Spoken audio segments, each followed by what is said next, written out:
What is up, wrestling fans? Welcome to another Pay-Per-Viewpoint edition of the Smark Out Moment Smack Talk podcast. This is the WWE Night of Champions 2023 post-show, where we're going to be recapping everything that just went down, talking about the highlights, the low points, all the results, everything else that we normally break down here. And I am your host, as always, Tony Mango, joined as always by Robert DeFelice. Thumbs up show, guys. Thumbs up show on some things for sure. I got a couple thumbs down and a couple thumbs middle. Thumbs all over the place. More thumbs than I have for some of these things. I can see that we got some people falling into the live chat. So thank you for joining us, everybody. I see that we got Jeb, we got Emilio, we got XOY, we got Guy123. What's up, everybody? Make sure you're leaving your thoughts in here. If you're listening to this after the fact, of course, then leave your thoughts in the comments below, because you are not on the live chat, which, boo, you're a bad person. No, you're fine, I'm sure. Of course, as always, make sure you are doing everything else like you normally would do. Hit the like button, hit the share button, subscribe to the channel if you haven't done that already. Ring that little notification bell so that way you get the alert of when we go live for the post show tomorrow, when we talk about the Battleground and the Double or Nothing pay-per-view-point stuff. So all that stuff is great. Obviously, also click on the join button. Gives you access to the same stuff as the Patreon, like the Darkcast and the Pick Your Poison tier. And if you just want to toss a little spare change our way without being a part of the subscription side of that, then there's a little thanks button as well. If you want any merchandise stuff, go to TeePublic and Redbubble for all of that. Night of Champions has some good stuff on it.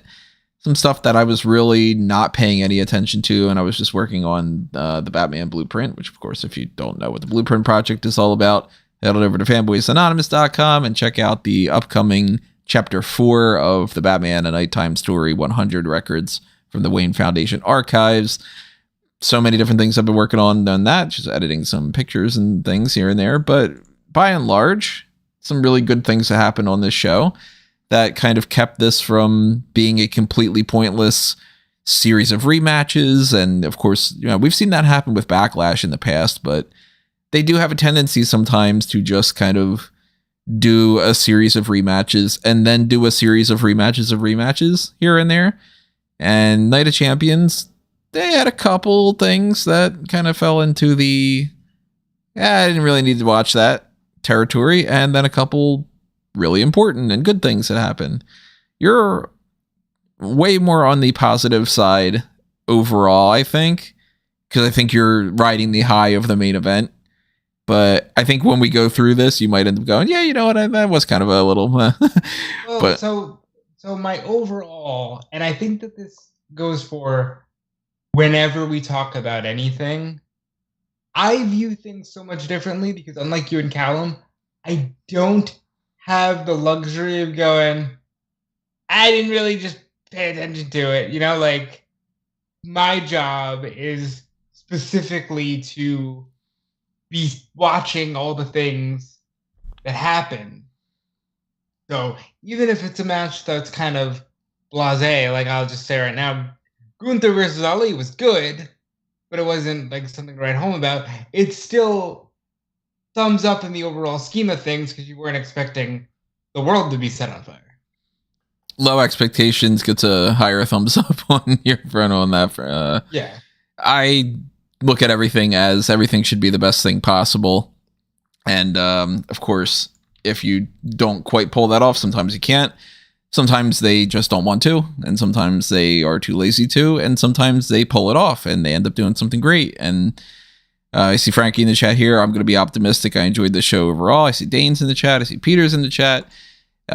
Yeah, definitely some good things. I don't want anybody to take this in the wrong direction of me being like, you know, I'm going to crap all over this. No, there's some good stuff on this card for sure. There was just some other things that fell a little short. And I got to be honest, I think that one of those things is what started this off with the World Heavyweight Championship being crowned for Seth Rollins. He beat AJ Styles in a match that was fine, but as we've said leading up into this, zero build.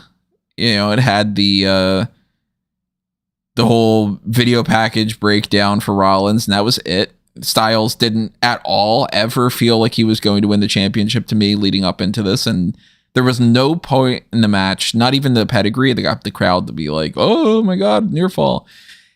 no point in this match did I think that Rollins wasn't going to win. They did a little fake leg injury. It was, I think, his knee that he was supposed to have tweaked.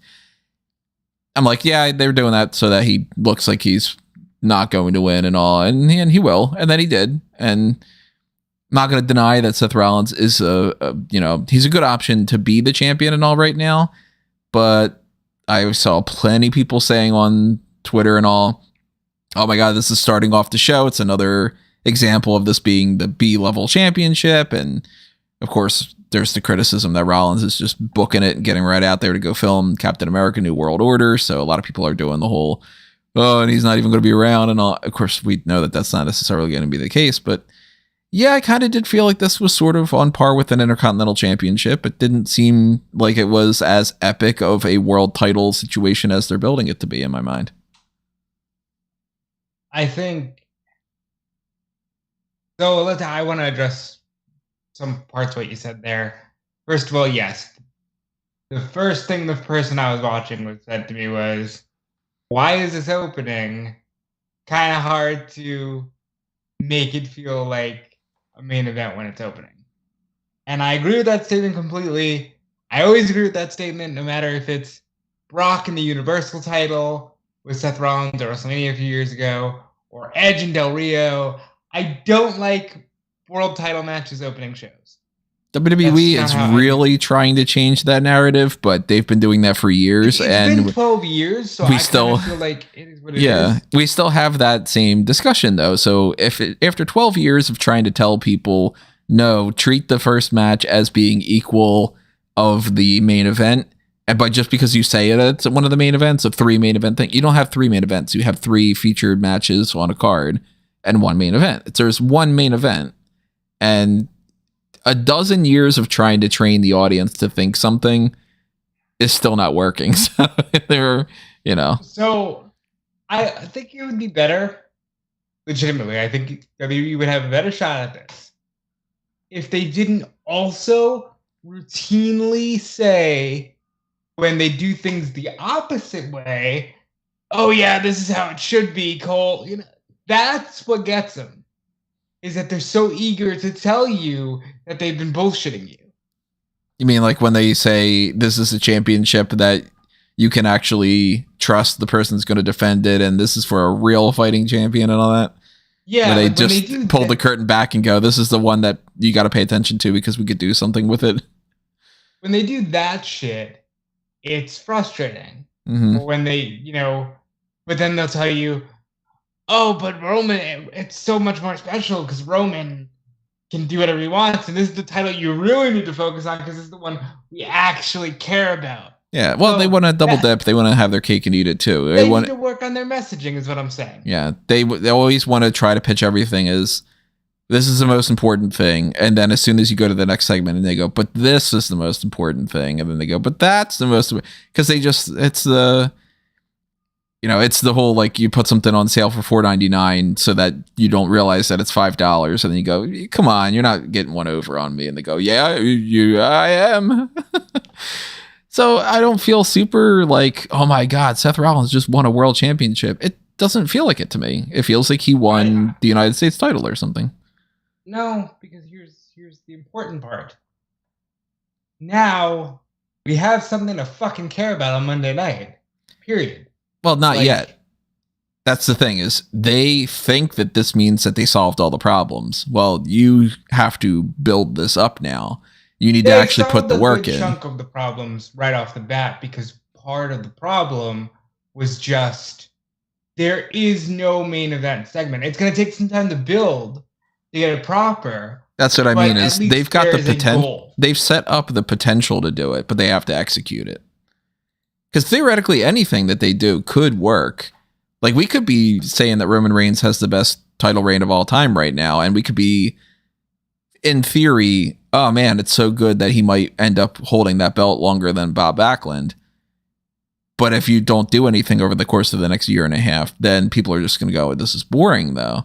And then they'll rewrite history and they'll say that it isn't. But, having the potential with this championship to do something with it means there's a chance, but it doesn't mean that the problems are solved already. They can't just say, well, now the title means as much, deal with it.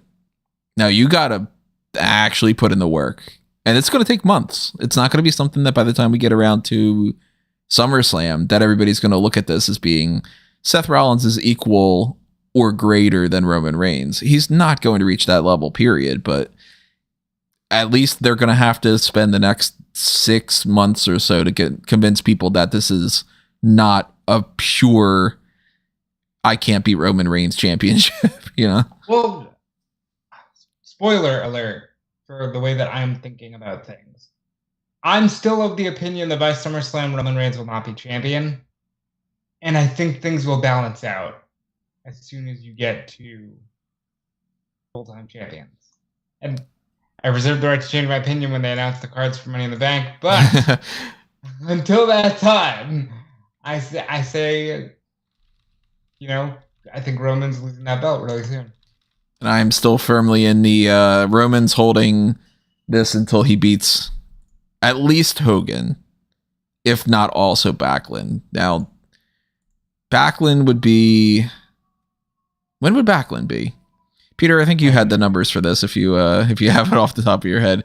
Because Hogan is sometime like September of next year or something, I think. That's the problem. Oh, you're talking of next year. It's like, right. But why I think are we entertaining this? I think in their mind they're just like, yeah, it means more because 1,000 was enough. There's something that happened on this show that really makes me go, yup, they care more about, as long as you've checked that off, it doesn't matter if you stumble along the way. You like, you know, it wouldn't matter if somebody were to.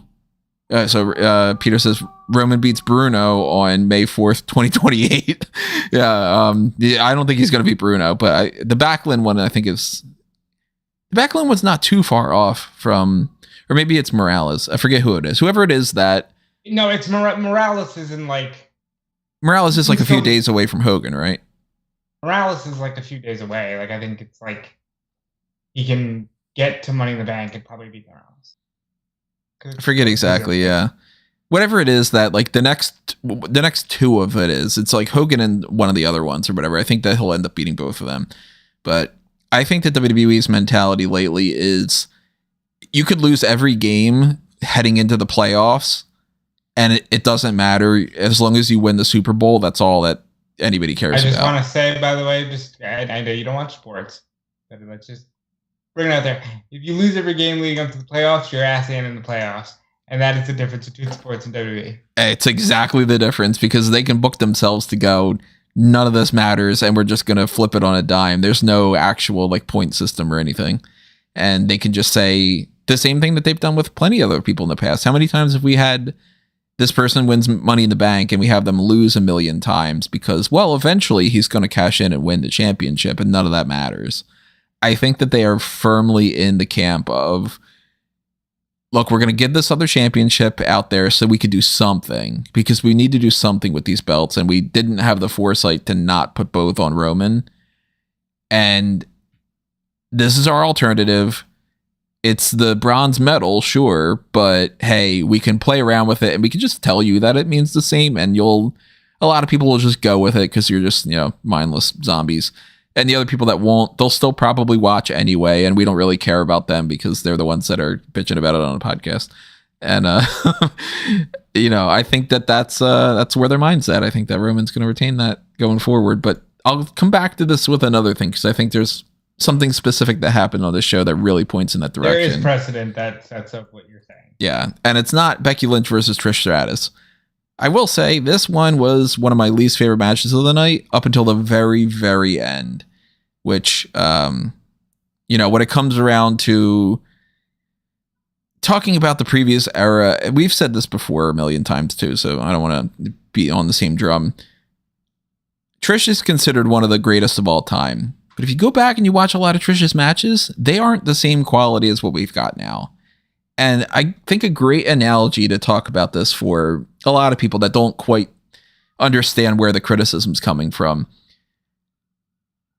Look, hashtag Last Jedi sucks, but Star Wars, at the time that Star Wars came out, the special effects were otherworldly. They are just like a level above anything that we had ever seen before in the 70s.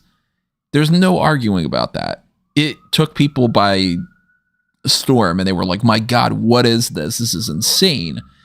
But if you go back and you look at the original trilogy, the special effects are not all that great. You can watch the X-Wings go by and you can see little strings on them and everything. And eventually they tweaked it and they tried to make them look better. But if you compare the original Star Wars cut to a modern film, no, the CGI typically looks better. The visual effects are typically better. It might not have that charm to it. And that's where people get the rose-colored glasses. They go like, oh, that's so much better and whatever. And sometimes practical effects do look much better, depending on the execution. But I don't think you can definitively be like, nope, that's so much better. And, it's just a different time frame. Trish, when she was wrestling, she was one of the best wrestlers. Becky is a far more entertaining wrestler. And like this era right now, when we have people like a Bianca Belair, hands down, if you put her and Trish in the same era, I don't think anybody goes, oh, Trish is one of the best. So this was one of those types of matches. This had a lot of hair pulling in it. It had a lot of showboating. It was a lot of just like trash talking and eating up time, because that's what they did back in that era. And if that's your favorite thing, I'm sure you absolutely loved it. For me, I got more entertainment out of the people in commentary talking about things like, well, I thought it was funny. Cole was like, Trish looks awesome tonight as she botches a neckbreaker. But shout out Trish, to Corey. Yeah. What? No, I will be I'll just be the positive. The counterpoint? I definitely thought that Trish looked better tonight than she did in other recent matches in her comeback. Oh, yeah. She did better tonight for sure, yeah. But it's still going to be one of those like matches that... about halfway through. Yeah. It'll be one of those matches that people go like, oh my God, this was such a great match. And you're like, you're really just a fan. Yeah, and that's okay. Like, you can love something just because you love it and it doesn't necessarily have the quality to it. But I would take umbrage to the people that would be like, this is match of the year or something. Nah, it's not. Come on, relax. I mean, no one's saying that. Oh, I'm sure if you go on some Twitter account, there's Trish stan or whatever. You might be saying that. Right, yeah. I'm trying to check them. I'm not saying that. Their outfits look great. I know I'm not Diva Stan Twitter, but real quick, their outfits were great. I did enjoy the... Oh, I always end up having notes about that when we go to Saudi Arabia, because that's usually something that's pretty interesting. They always have them in those full body suits, and thankfully, we're at an era right now where, even though, of course, you can't show an ankle, because God forbid, they at least are doing better body suits instead of having them go out in pink spandex with a t-shirt over it like they used to do. So Becky Lynch has like a Kill Bill bride kind of yellow tracksuit going on, and yeah, that's better. So I love that. There was a clear point in this match where Trish got winded. I think they handled it as good as possible. It is a credit to Trish Stratus, because I still don't think anyone from her era could come back and have that level of match that she had with Becky, even if you don't think it was that great. And I started writing the post for the match midway through, and there was a moment, I think it was right as Becky hits the manhandle slam, and I'm like, all right, she's right by the ropes, so she's not getting pinned by this, so Trish is winning. So I started that up, and then we got the finish of the match, which is super cool because it's easily the best part. It's actually the thing that we were talking about on our podcast, which was just, hey, Zoe Stark should help Trish Stratus win. I think it was Callum that first brought it up. It was Callum's idea, which is why I wish he was here. But he might pop up later for anybody who's wondering. I definitively remember saying, I think they won't do it, but right. You know what? Why not? Like, let's see it happen. And then they fucking did it. Like, we basically had a debate of, well, if we were going to do something fun with this and get something out of it where it can help people and it can have an interesting outcome, Zoe Stark should interfere and she should be positioned to feud with Becky, because that would help build an NXT star and it gets somebody who can actually perform more so than Trish, and more so meaning the idea of like she'll wrestle more often, not necessarily just the quality. But then they go ahead and do it. Trish crawls onto the ring, and then Zoe Stark comes out, hits Becky with her finisher, gives her a bloody nose, the process. And Trish ends up getting a win, which will extend this feud, and they'll have Zoe to be able to fight Becky in the meantime. And whether they continue this all the way till SummerSlam or they have it finish at Money in the Bank is still kind of up in the air, but I am kind of assuming maybe Zoe and Becky are in Money in the Bank, and then it's ultimately like Trish and Zoe against Becky and Lita at SummerSlam. I think that's how they could probably end it. I think this raises interesting questions for Money in the Bank. Do they have Trish help Zoe win Money in the Bank? That could be a possibility. Win Money in the Bank. Either way, I'm genuinely I'm all for seeing this Trish Stratus run continue because Trish is an interesting character. Yeah, I wasn't loving the match itself, but I really liked the end of it. The end of it was good. They managed to actually give them time, which, like I said, Trish got winded, so maybe not the best thing. But also, they definitely didn't deserve to be swept under the rug. Yeah. Like they could have been. So I am overall pleased with what they did here. Yeah, this is the type of segment that I would look at and I would say, look, if you are just judging based off of match quality and you want to know, should I go watch this match back because it's going to be hard-hitting action from start to finish and all, I would go, no, you don't really need to watch it. You're going to get the whole breakdown when they recap it on Monday Night Raw. But I think that this was a good segment. That's how, for anybody who's wondering, how does Tony say he's positive and negative on something? There's gray areas for a lot of this stuff. I'm not just, flip-flopping around.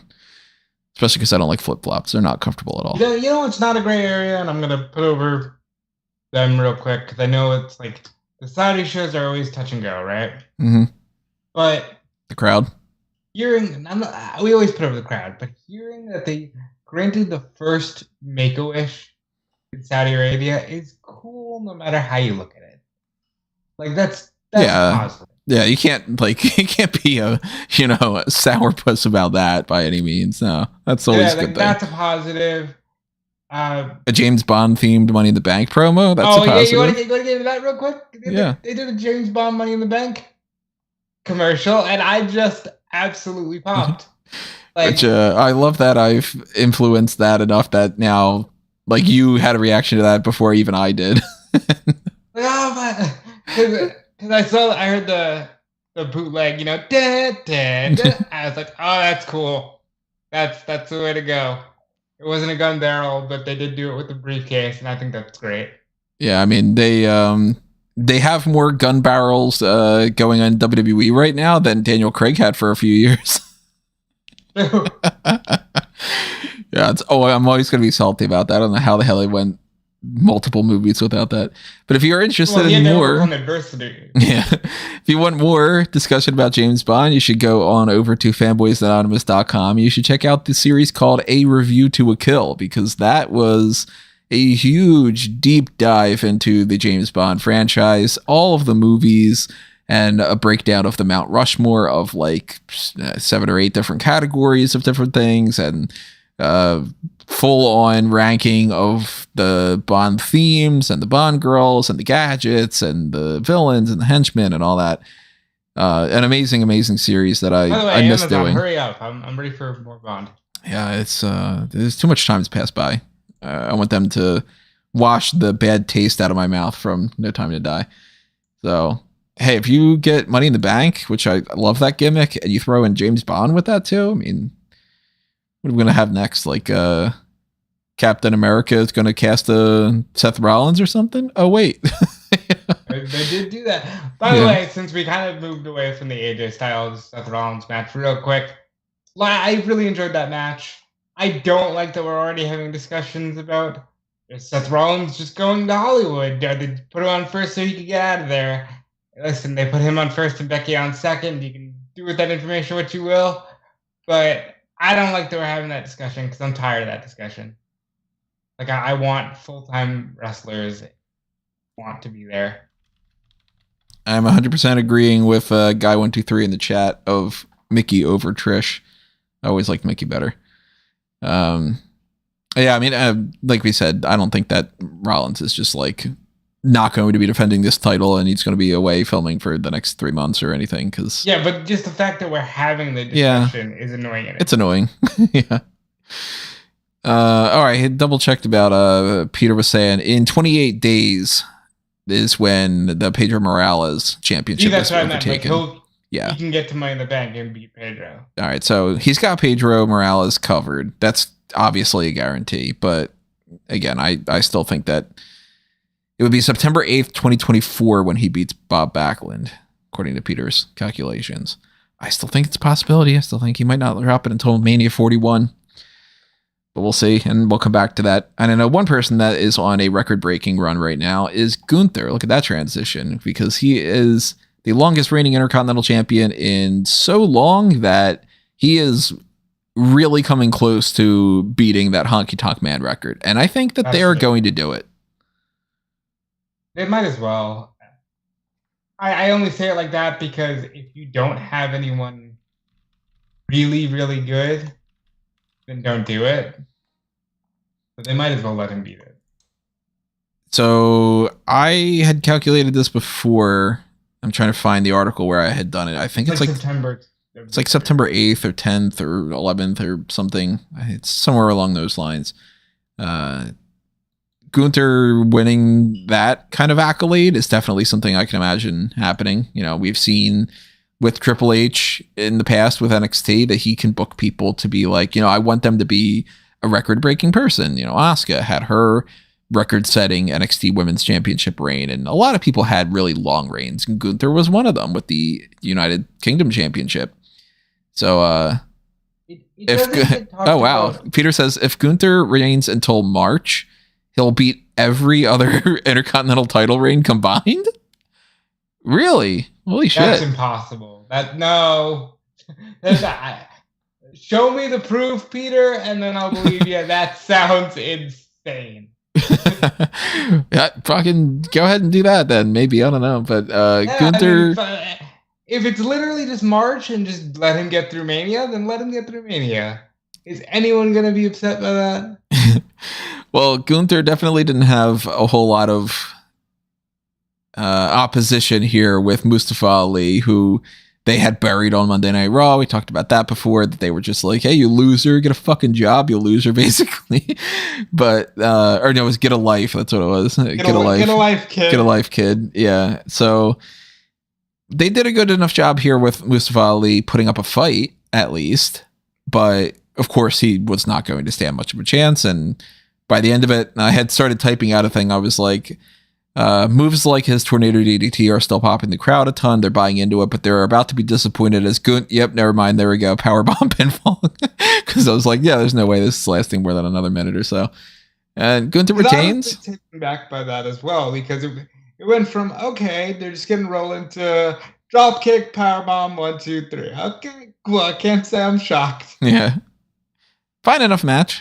You know, I wish that Ali wasn't buried beforehand.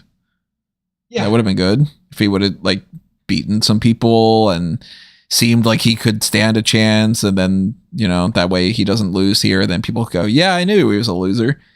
Especially because they really harped on the idea that he's never won a championship in WWE, and I keep thinking that he was Cruiserweight champion, and I forget that he wasn't.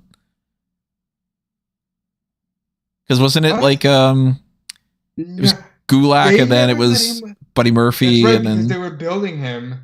And then he gets called to SmackDown. Right. Wow. You know what? That's upsetting, actually.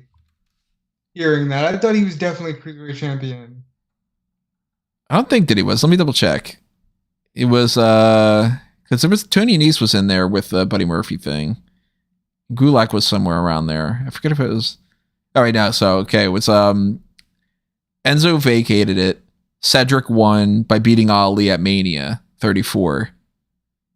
Buddy Murphy beat Cedric in Super Showdown in Australia. Tony Nese beat Buddy Murphy in WrestleMania 35, which nobody cared about. My God, I felt so bad for them at that time.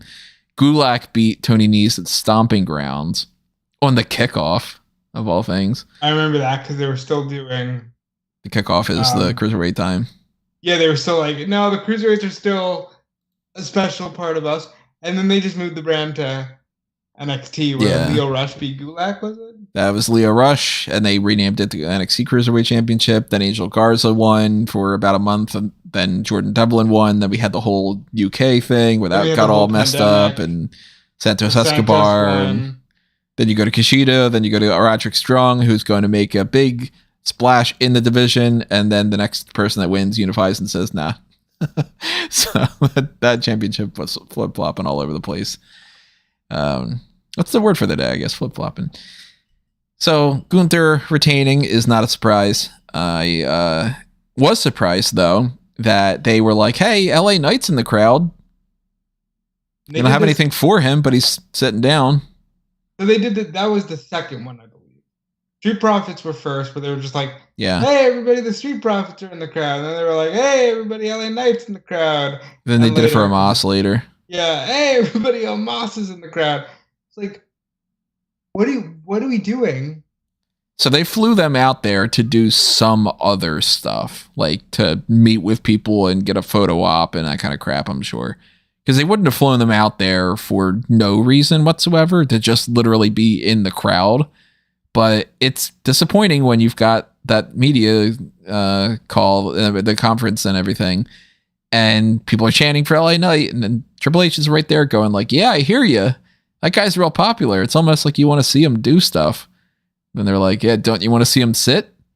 He can stand up for a moment as well. Man, look at him doing all these things. Look at him go. I'm not as sour on him.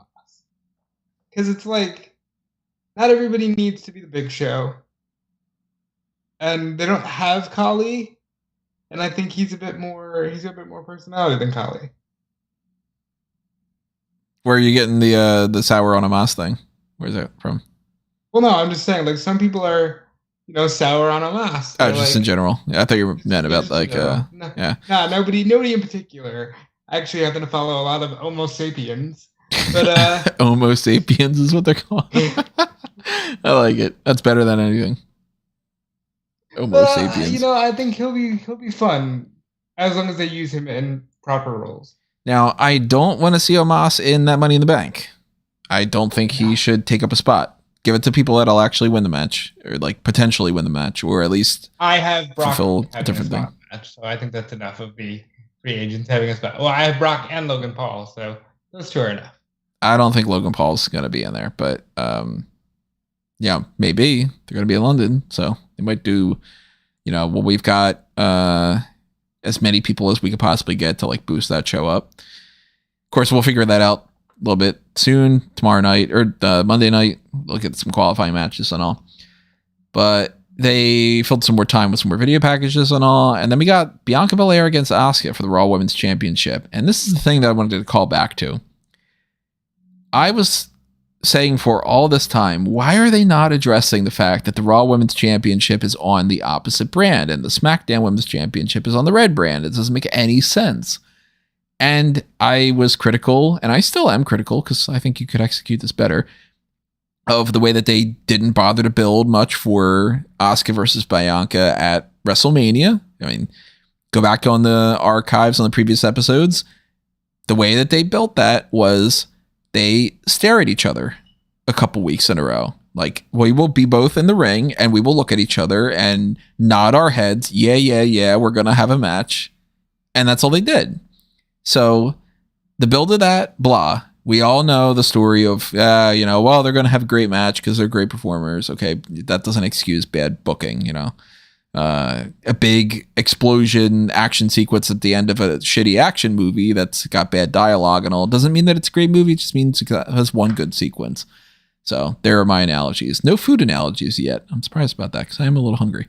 But they followed up Mania. Bianca retains. Sure, whatever. They follow up Mania with, we got fucking zilch for Bianca. So let's just go back to EO and Damage Control and just repeat what we've already done for the 400th time. All the way so they could get through Backlash and just have Asuka come out during the big celebration that Bianca is the longest reigning women's champion, spits in her face, and then they spend the next few weeks going, she spit in my face. I thought we were just going to look at each other and nod again. And Asuka wins the belt here, which made me immediately go, that's our answer. The reason why they did this was because they wanted Bianca to beat the longest reigning women's champion. And she could only reach that record after a few days after Backlash. It was like May 9th or something, and Backlash was like the 6th. So they couldn't have Asuka win at Mania, and they couldn't have Asuka just have a rematch and win at Backlash.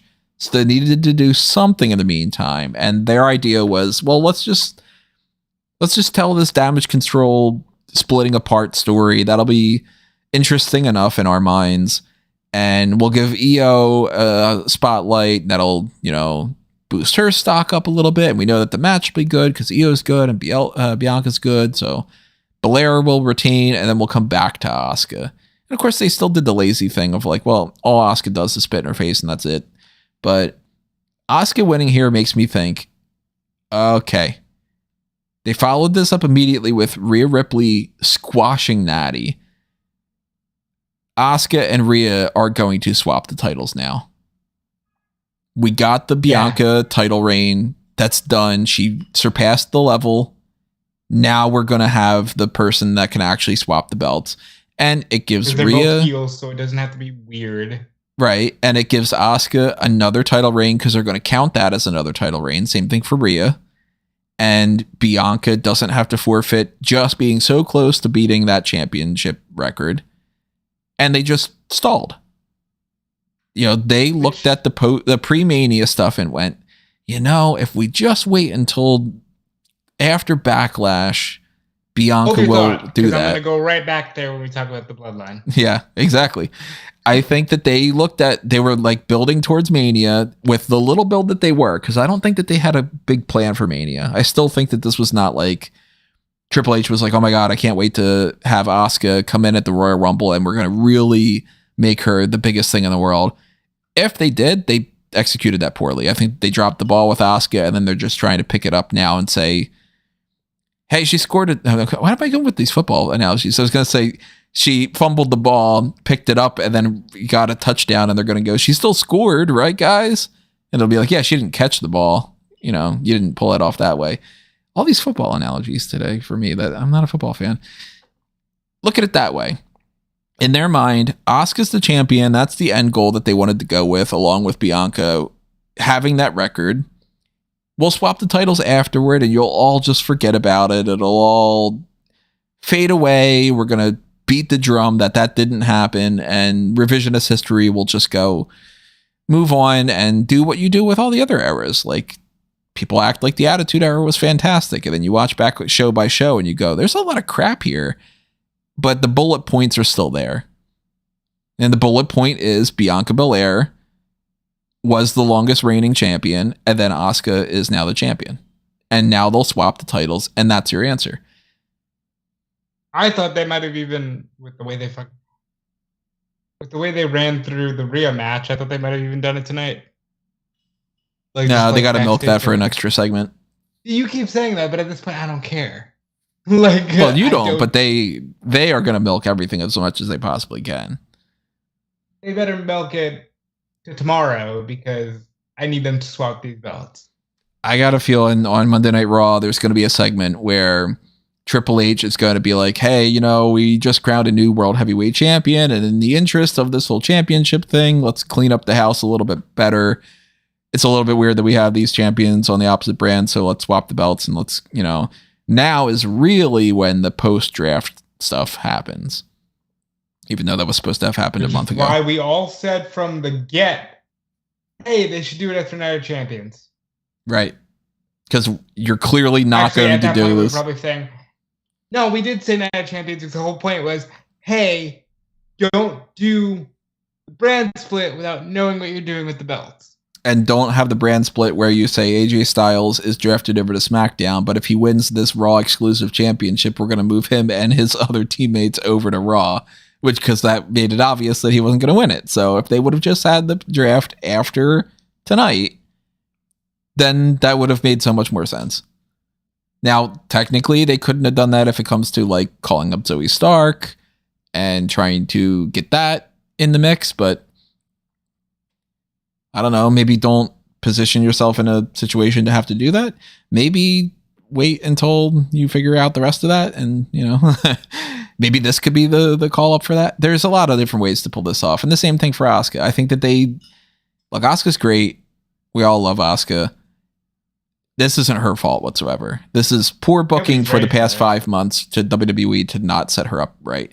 And I'm hoping that they set her up well with this championship, because my immediate thought, and you can see this on the champion prediction thing on smarkmma.com, I was like, okay, so she's going to swap the belts with Rhea, and then how long before Charlotte Flair beats her? Ooh, Asuka? Yeah. Charlotte's going to beat Asuka, and then Bianca's going to beat Charlotte at Mania. I don't want to think about that. No, seriously, I don't want to think about that. It'll happen. Get yourself ready for it. Charlotte's going to beat Asuka again. Charlotte needs to win Money in the Bank and hold it forever. She could win Money in the Bank and beat Asuka right after. For all we know, that's happening at Money in the Bank. Have they done Asuka Ronda yet? I'm pretty sure that they did. I think that Asuka challenged Ronda when she was champion. I don't know. Maybe they didn't. Maybe I'm just kind of remembering that the wrong way. Because that's one that they could definitely do. And Ronda's going to win the tag titles, which could put her on both shows. They could do that. They certainly shouldn't bother to have Natalya challenge for that, because, man, she got squashed tonight. I'm going to break from tradition and read the article I wrote, which people have been kind about, saying nice things about on Twitter. Headline of this article is, you'll appreciate this, Tony, Rhea Ripley dominates Natalya in 69 seconds on her birthday at WWE Night of Champions. With a thumbnail of Rhea pinning Natty very suggestively. There you go. Now you got some clicks. It's mommy's dungeon now. Rhea Ripley absolutely decimated Natalya on her 41st birthday at WWE Night of Champions. Rhea Ripley quickly attacked Natalya from behind, threw her around the ringside area, and covered her for a quick riptide. That was the match, folks. 69. Nice. I thought it was great that Natalya was like busy, distracted, and Corey Graves was like, or Cole's like, Natalya never had a chance, and Corey's like, yeah, it's because she was too busy asking Dominic for his phone number. Yeah, I mean, this was embarrassing. I was watching with my friend, and we were talking about something else. I think she was getting excited about like really weird action figures. And I turn around and I go, wait, it's over? I'm like, what happened? And then I hear Corey Graves go, really? Like, yeah, that's what I said. The replays were longer. The entrances were longer. What the fuck happened here? I was still writing out the new adjustments for the Raw Women's Championship. I hadn't gotten done doing that yet. They decided, well, nobody thinks that Natty's got a chance at winning, and we didn't put any effort into it, so let's have her squash her and make her look strong. Because look at the effort they put into it. The effort was Natalya's like, how about I have a match? And Ripley's like, I'll kick your ass. And then she did. So, you know what? I'm fine with it. Because really... I am too. Look at how we did it on the preview podcast. We were just like, we're like, Rhea Ripley's going to retain. That's it. Because this is the match. And that's exactly the way they did it. If they would have given them 10 minutes, would it have been great? I highly doubt it. Nah. So they did what they needed to do, and they just moved on. That's not fair. Natty is good when she tries, but she's in that Ziggler role of like, nobody thinks you're going to win, so you're just here to lose. Yeah. And the way that I approach a lot of that, you're saying like, Natty's good when she tries and all. I look at a match and I go, is this, I'll say it's good if it's fine or if it's, whatever. I'll say it's great if it's something that I feel like really was worth my time to like keep my attention and all. The same way that I did with movies. Most movies, if you go on a 0 to 5-star ranking. The whole point of the middle range is that it's in the middle. So most of the movies that you can see on my Letterboxd, for instance, are around like 2.5 to 3.5 stars because they're average. Average is average, and most average things are things you can just bypass, and it's not going to change your life whatsoever. And would a match between them have been anything great? I highly doubt it. Would it have been good? Maybe. Good enough? I don't know. So I think that this serves a better purpose than if they would have just had a 10-minute match and that would have been decent or serviceable. It would have just eaten up more of my time. Go ahead, have her beat her and just move on, Natty is almost like Trish, but it's worse. In that Natty was really, really good for her era. And then, kind of like Ziggler, as soon as everybody was good, the mediocrity became stunning. And that sounds so mean.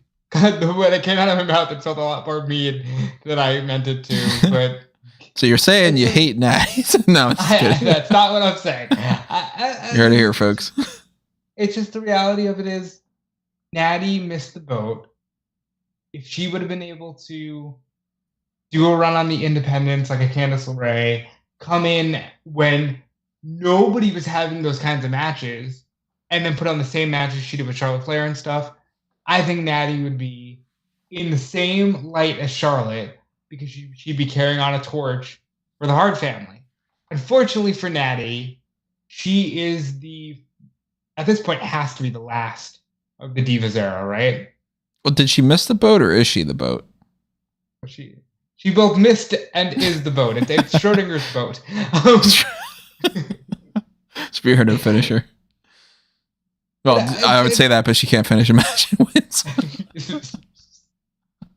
It sucks, but at least we're having fun with it. Look, there's more people that I would think would lose a match. Like, if they were to give Natty another title reign, it wouldn't be the biggest shock in the world for me. But it'd be one of those belts that they would be like, all right, this is largely a career championship thing. It's not just because you're the hottest. She got it already. That was 6 years ago.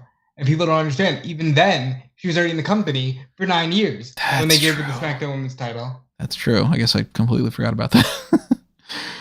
But yeah, so I am expecting them to make some kind of an announcement that they are swapping those belts now that it's past the Bianca title reign and Asuka's holding it, and they can just move on with Asuka as your heel champion on SmackDown with the SmackDown Women's Championship, and then Rhea getting that Raw Women's title and kind of doing it like that.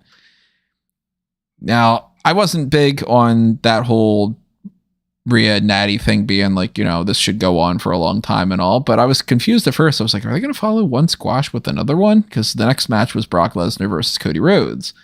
It ended up not being a squash. Cody put up a big fight. They made it a big point to have him, despite the whole, fake broken arm and all, he's using that cast as a weapon to kind of offset that a little bit. He's hitting a couple different crossroads on Brock, and he's withstanding the Kimura lock for a while. He fades away, but the referee gets to check him and, gets the arm up and all. I missed the 2 drop and then the third one.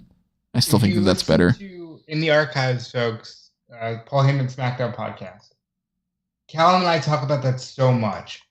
And me in particular, I'm like, this is my favorite thing. It's so much better. Just do the whole, oh my God, he got his arm up. And they kind of did that with Cody, but they only lifted it once. Mm-hmm. Now they just cut to the chase and they just do it the one-time thing. But that was a big MMA thing where it was like, in MMA, they just do it once and that's quote-unquote real. So we're just going to do that. Yeah. So Cody escapes out of an F5. He has a third crossroads. Eventually he gets taken down with an F5, but he kicks out. Crowd's super loving it. Have their "this is awesome" chant going on. But eventually Lesnar gets another Kimura lock in and Cody passes out. So Brock's your winner by referee stoppage, which is a great way, I think, to continue to put Cody over. He loses the match technically, but he went in with a quote unquote broken arm. He put up a fight. He didn't even tap out. They kind of hit all the beats that they needed to, and I think if they run a right Cody out of Money in the Bank with this, that they could do that too. No, I think Brock Lesnar and Cody Rhodes need to be in Money in the Bank. I think Cody Rhodes needs to win Money in the Bank. Damn it, Tony. Cody is winning that belt in Madison Square Garden. It wouldn't shock me if the alternative is Brock's in Money in the Bank and Cody shows up to cost Brock, and then they have one more match at SummerSlam. By Mustafa Ali, who got a life, and his life is now making Brock Lesnar's life a living hell. There's no way Ali's getting that spot. Why not? Ricochet had a 2-second match with Brock Lesnar. You can do the exact same thing.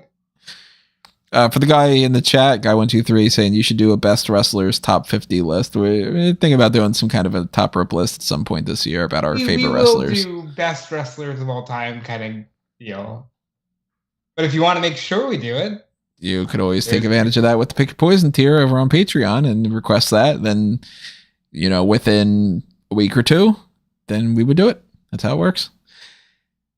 I say that saying within a week or two, within that month, just in case. So it ends up being the month where I'm in Brazil or something like that.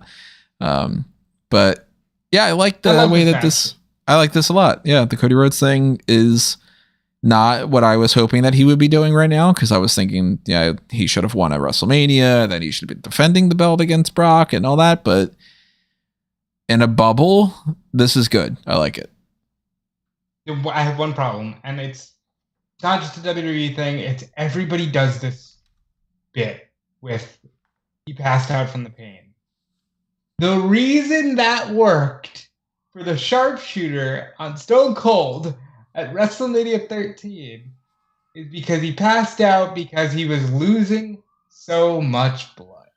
And because it hadn't been done really before. Yeah, well, that too. But shut up. I'm making a point. It's different when the guy just isn't bleeding, because you're just like, one, on the ref's part, and I should have mentioned this with the Asuka match as well, you're a terrible referee. You know the man's arm's broken. Step in and be a referee and stop the fight. Cody passing out, it's better than him tapping out, and it's funny because it became a meme almost instantly, but they're really proving the whole, they want him to go through adversity, because boy, oh boy, was this some just straight adversity. I liked it though. Thumbs up for adversity. Not when it's happening to me. Sorry, I was muted there for a little bit because of the excessive sirens. Yeah. So yeah, I mean, this is going to continue going forward, whether they have another encounter at Money in the Bank or the way that I think it's going to be that they stretch this out until SummerSlam. But ultimately, I think this is going to end with Cody getting the one-up on Brock in their third match. And like a definitive win. Because the last one was a fluke, let's be honest.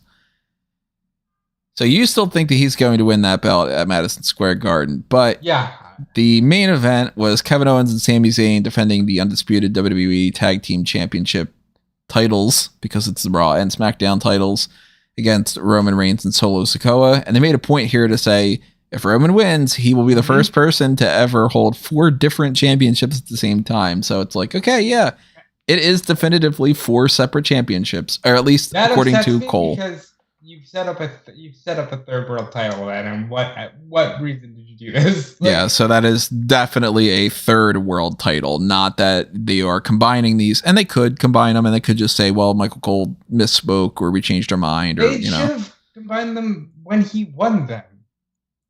Like, should have been. It's literally, as dumb as it is, it's the visual. They just like the idea that, wow, look at all these belts. I think it's the visual, and I think it's also, they are like, oh man, him holding 2 titles at the same time means he racks up his ultimate, how many days was he a champion? Yeah, it's that too. Basically what I'm saying is, as soon as Roman loses, one of those titles is getting merged into the legacy of the other one. Yeah, it is. I think the way that they're going to do that is that they are going to merge the Universal Championship. And I don't know if this is necessarily their plan, but look, Triple H likes the World Heavyweight Championship. He clearly likes that. I don't think they're going to keep the Universal Championship branding and the lineage, but it wouldn't shock me at all if they end up saying we've got the World Heavyweight Championship and we've got the WWE Universal Championship, and it's the WWE Championship lineage. That they just go like, well, you know, there's like a little kind of hiccup there because it's been the World Heavyweight Championship and the WWE Championship. By the way, now that I'm going to refresh the website right now because I'm genuinely kidding. Oh, they didn't fix that at all, did they? The way that the vacant thing was?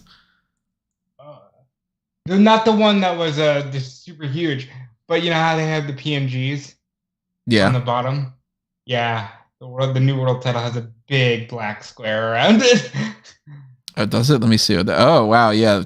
That's awful. Come on. Go to smarkoutmoment.com, you guys, and just take the championship that I have. That someone forgot. Someone saved it as a JPEG and not a PNG. Yeah. So that's going to take them a while to figure that out. No, enough people pointed out. But it's important to note, it is currently listed as a third World Championship. Also important to note, they've got the other belt. If you keep scrolling, it says World Heavyweight Title 2002 to 2013. So at least according to the website, this would be the fourth world title for WWE. Well, no, because interestingly for this, I don't know if this is something I wish I had checked. They changed that, I believe, from World Heavyweight Championship to World Heavyweight Title. Look at the rest of the belts, Tony. They all say championship. They all say championship, yeah. I think that's so they that's the URL points to a different thing. But they've got like WCW World Championship. It's a big gold belt from 1991 to 2001. Everything to World Heavyweight Title so that this belt is a new belt. Which I don't want them to do that either. I don't want them to be like, hey, it's the second version of the World Heavyweight Championship, and now we've got 4 world titles in WWE it's history. Definitive because they have it on a separate page, and they bothered to create a page for it. Like it's a brand new lineage. That's shit. Don't do that. Just say you're bringing back that it's unretired, and you're bringing it back. And then you have one less thing. Some of the promotion for this event did basically frame it like that. They had specifically said that somewhere, if I remember correctly. So it might be the website also, if you is messed up. If you look at it, the black belt that Roman Reigns holds literally reads World Heavyweight Champion. Well, yeah. Oh, it says World Champion. No, it says World Heavyweight Champion. Where does it say heavyweight? I'm talking like literally on the belt itself. Yeah, I don't see heavyweight. I only see World Champion. On the black belt? No, it says World Heavyweight Champion. Heavyweight's in the middle. World is squished to the far left. And the the one that he just got in Saudi? No. I said the one that Roman holds. Oh, yeah. I thought you said the one that Rollins holds. The one that Rollins has literally just says World Champion. That's where I thought you said Rollins. So yeah, I mean the World Heavyweight Champion of the Black WWE Championship. Yeah, it's the WWE World Heavyweight Championship. But that's where I get into the whole like, I don't think you should be like, all right, you've won a World Championship in WWE. Is it the WWF title, like that whole going back to the first one, which is the black one that Roman's holding right now? And then they go, no, you won the World Heavyweight title. You go, yeah, that's that. And they go, no, the one that we call the World Heavyweight title. Oh, the big gold belt one. And they go, yeah, but the old one, not the new World Heavyweight title, and not the Universal as well. You go, wait, so I could have held 4 different world titles? And then that kind of messes around with the whole Grand Slam champion and all that too, because then they go, oh, it's a different championship, it's a different thing. That's where WWE needs to be like, look, I'm sorry that this is all mathematics and shit for the statistics people, but we need to clarify stuff here. And yes, I do have a headache, guy 123, when it comes to that stuff. Yeah, and I know somewhere out there, Callum Wiggins is listening, like, shut the fuck up and get to the point. But it's this kind of discussion you'll get from us, because I also think it's ridiculous that, okay, so I'm assuming they're going to merge into one belt. Because Triple H is a traditionalist, I'm assuming they merge the belt back into the Buddy Rogers lineage. And then that gives you the excuse to say, and Roman Reigns is the longest reigning Universal Champion ever. Period. Full stop. And, like that era was dominated by Roman. Yeah, I don't know. I didn't think that they were going to have him win both belts and do that whole thing to begin with either. So they never were supposed to. And you can still feel the mistakes from January 1st, 2022 in everything they do here. It's amazing if Roman just was on that show. Yeah. How much things would be different. We would not have this new championship lineage right now. Insane.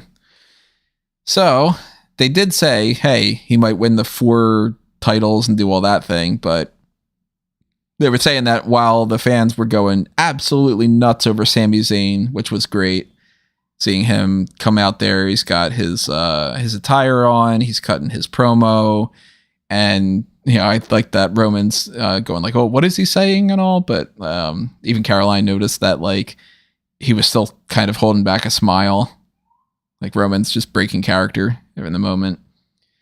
Good for Sami, man. Yeah, main events this year. Like he deserves this. And this was great. This was an awesome main event. It checked every single box that they could have. They did every beat for a tag team title match, a regular tag team match. They had the whole Sami is like tagged in by Kevin at the beginning of it so that the crowd goes nuts. And it's, oh my God, he's going to be fighting Roman. And the Roman tags out to start the match with Solo. So, oh, boo, you asshole, Everything leading up to, of course, the referee gets taken down because it's a Roman Reigns match. And you get the Superman punch on Roman, and then he hits a Superman punch, and then Owens spears Roman, so that they're like really harping on his own moves are being used against him. And then the Usos come out, they do their typical run-in, they attack Kevin Owens, put him off to the side. Sami eats a super kick, eats a second super kick, and then the third one, they hit Solo. So Roman gets all pissed, starts pushing them around, and then Jimmy super kicks Roman.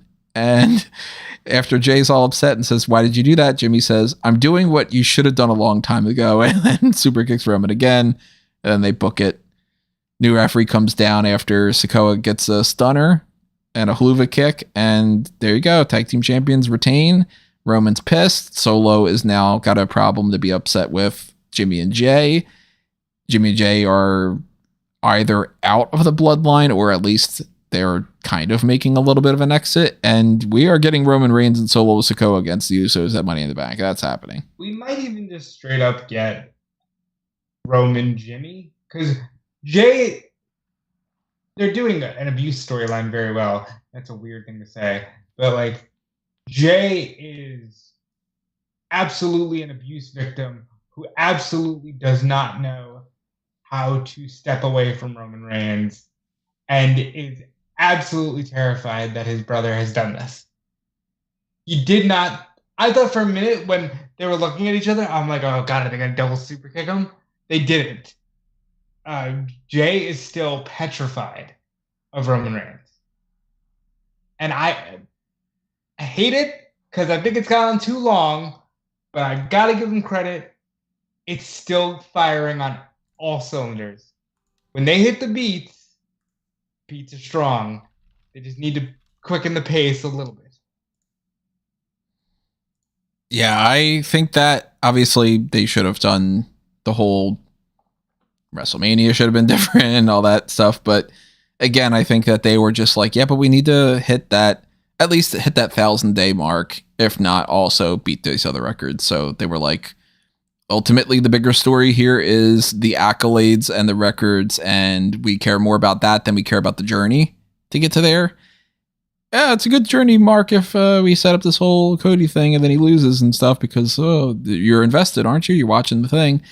And they ultimately end up having what I'm hoping is the end of this Kevin and Sami against the Bloodline thing, because this should have ended before, but this, at the very least, absolutely has to be the cap off of it. They need to move on. It's worth noting, Sami Zayn gets to stand over a absolutely crestfallen Roman Reigns and gloat that he won, which is a moment that I didn't think we'd get to, and they managed to get to it. I'm largely thumbs up on everything that happened here, and I hope the follow-up is equally as strong. And while we wait for Callum to potentially come on and get all set up to tell us about the Fantasy League, I'm just going to say this makes me feel stronger in my Cody Rhodes is just going to win the title really soon from Roman, because they didn't establish anything new. They just spun their wheels until they could start putting bows on things. And I think we're getting to the end of the story now. I think we might actually finish the story at Madison Square Garden. See, I think that their idea is the follow-up for Jimmy and Jay losing the tag team titles is Roman is mad. So that's this phase of the story, is Roman is mad at Jimmy and Jay. We're going to have more infighting because we really like the infighting angle. That's something we've been harping on for, since the beginning of this, really, with the Jey Uso stuff. And they just want to kill time up until the next challenger at SummerSlam. And it's just going to be probably Roman and Solo beat Jimmy and Jay into submission, and we're back to the bloodline. We'll see if we're right or wrong. I don't know. Maybe we're talking about Cody Rhodes as champion on SmackDown going forward or something. But Callum has joined us. What's going on, Callum? Hey, guys. You did not watch the show in the same capacity, but no. Do you have any thoughts about the results that happened? I'm surprised about the Asuka one, but it's a very good surprise. I was very much hoping that they would take that decision to freshen things up a little bit, so that's good to see. I think the main event went about based on what I've heard, exactly how I kind of expected it to go. The champions retain and the bloodline basically implodes in on itself. So, yeah, from all accounts that I've seen online, it seemed to have been a pretty good show overall. So how does this factor in with the Fantasy League then? Okay, so Fantasy League, I'll give a quick update in terms of just overall scores to start with following this one. So I'm currently leading the Fantasy League after the first pay-per-view, currently on 109 points. I'm closely followed. I guess closely, it depends on how you want to look at it in that regard. But Rob has got 83 points in second place. And Tony, I'm just calculating the points right now. Tony is on 69. Hey, nice. So yeah, there's a bit of a gap forming, but as I say, that's only coming out of the first couple of weeks. There's still plenty of weeks to go. But more pressing, at least for the moment, is the results of the prediction contest we did. So we did our final predictions privately, as we always do. And Tony wins the first prediction contest. Damn it, really? Yep, with 6 correct predictions. Myself and Rob got 5 correct predictions. Tony, the only one that he got wrong was having Bianca Belair lose. So, having Bianca Belair wins, and she ended up losing. Both me and Rob also had that wrong. Rob also predicted that Roman and Solo would win the tag titles. Roman continues screwing me over. This is a terrible time. And I predicted that Becky Lynch would beat Trish Stratus, which obviously did not happen. Which I switched at the last second there, because I was typing that out, and I typed Becky, and I'm like, I'm going to go Trish. So I also come second place because I came closer in terms of time to the tiebreaker Rollins and AJ Styles match. Yeah, I was about, at least according to Wikipedia, I was 5 seconds out from my time prediction. So what that means is, well, first of all, for what we're going to do right now, which is going to be adding a new member to all of our teams. So I'm not going to get the screen share up. I don't think it's necessary if just one person doing it. But I think that, that means the order which we're going to be drafting the new people onto our teams will be Tony and then me and then Rob will get the last pick. And Tony also has the benefit between now and Money in the Bank to swap out a member of his team if he so wishes to do so, which I believe he'll also probably want to do as soon as possible, considering the fact that one of them is injured for a considerable length of time. Now, if you swap out somebody, I forget how you had said this before, if I swap out somebody, do I get from the moment I swap them out or from this pay-per-view onward? If I wait a week and figure out, okay, this person won the tag team titles or something along those lines, and then it'll be like, okay, does that count towards the winning the championship, or is that like now you waited until after they won to do that? You're essentially in terms of the people that you're swapping out, you have between now and Money in the Bank, and they will start gathering points from the week after. Well, the week of the moment you draft them in. So it kind of if you wait until it kind of is a bit dependent. So if you wait until the end of this week to drop, presumably Liv Morgan would be the person that you'd end up dropping. Then I would say, well, you've got that week. She's going to get, or essentially whatever shows she would or would not have appeared on, because she's a Raw superstar. So if she didn't appear on Raw, which she won't do because she's injured, she would lose points for that, and then you'd get whatever your new superstars points are from the week onward from that point. So essentially, so I'm better off if I swap Morgan out now, because then she won't get penalized for Monday. Yeah, absolutely, yeah. All right, so I'll flat out say that I'm swapping Liv Morgan out, because there's no way she's going to be around. We'll start with your the new addition that you're going to be making to your team. So it can be literally anybody that isn't already drafted. All right, I'm trying to get the list up right now because I don't remember who has who on their teams, and I don't want to be like, does anybody have Seth Rollins? And it's like, nice. That is up to date. Yeah, I go into WWEFantasyLeague.com, bringing that up. Yeah, you can check the main draft board is probably the best way to pick that out. Let's see. Okay, so main draft board's got all the options that are not picked yet. Just to be clear, we're swapping someone out, and only Tony is doing that. Tony's the only person that can swap someone out. Okay, yeah, but would that give him the chance to pick someone else on top of it? Yeah, but everybody gets a bonus person. I get to swap one. That's what it is. Mm-hmm. Yeah. All right, so then I will pick up Ronda Rousey.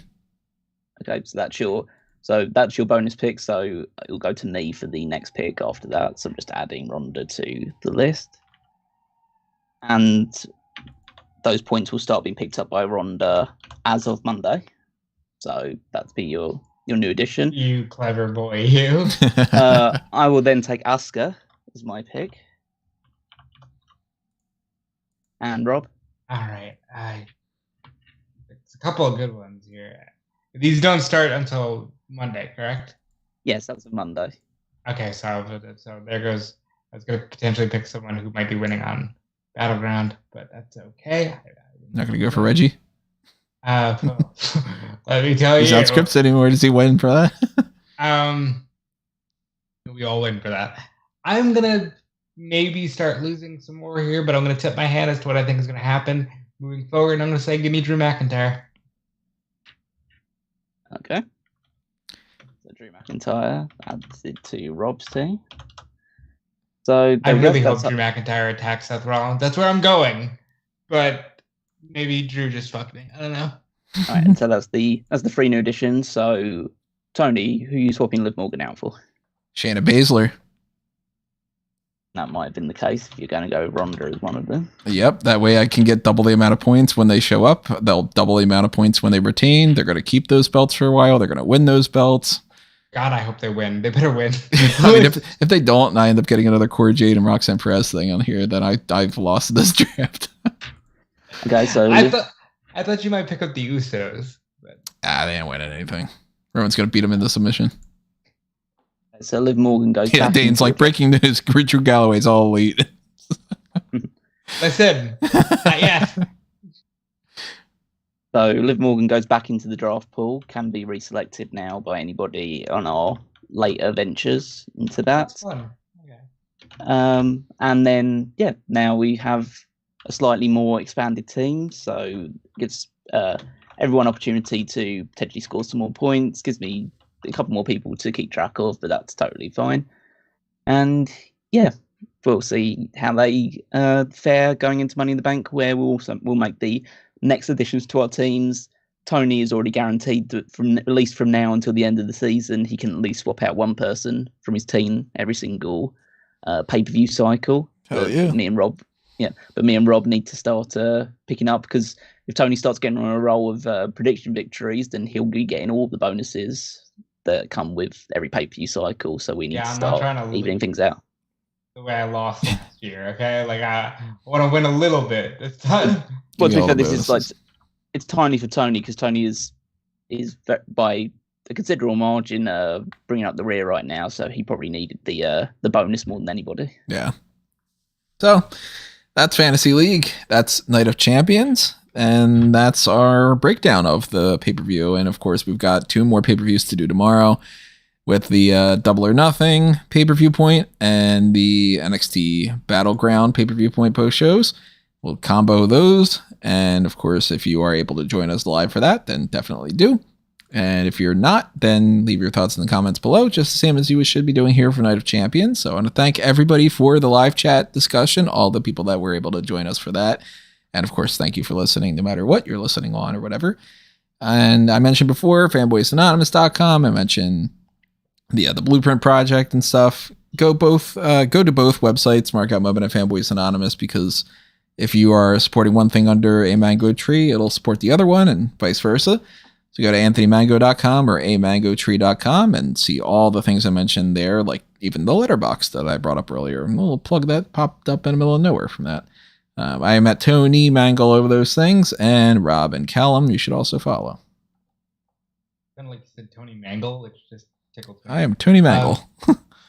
Yeah, follow me everywhere at Dude Police. Follow my work on Fightful and WrestleZone, and still got much more to go this weekend, so stay tuned to everything, and dudepolice.com for ever coming soon. Callum? I won't waste too much time here, but you can, because I haven't really earned too many plugs on this one, but you can follow me on Twitter at Weekmaster14. Check out the power rankings that have recently come out, which are slightly out of date now because Night of Champions has happened, and that'll be accounted for in next week's one. And then obviously follow WWEFantasyLeague.com to check out how our teams are progressing. Alrighty, everybody, that's it for Night of Champions. I did not watch Impact Wrestling Under Siege, but if the other guys did check that out, we might talk about that on the hot tags or something. I did. I won't be on the hot tags. I'll see one here for it. That's right. So Rob will give his opinions, maybe on Twitter or something. I don't know. But yeah, tomorrow night, 2 more coming your way. In the meantime, that's it for this. We will see you next time, everyone. But this has been another Smark Out moment, and we are being counted out.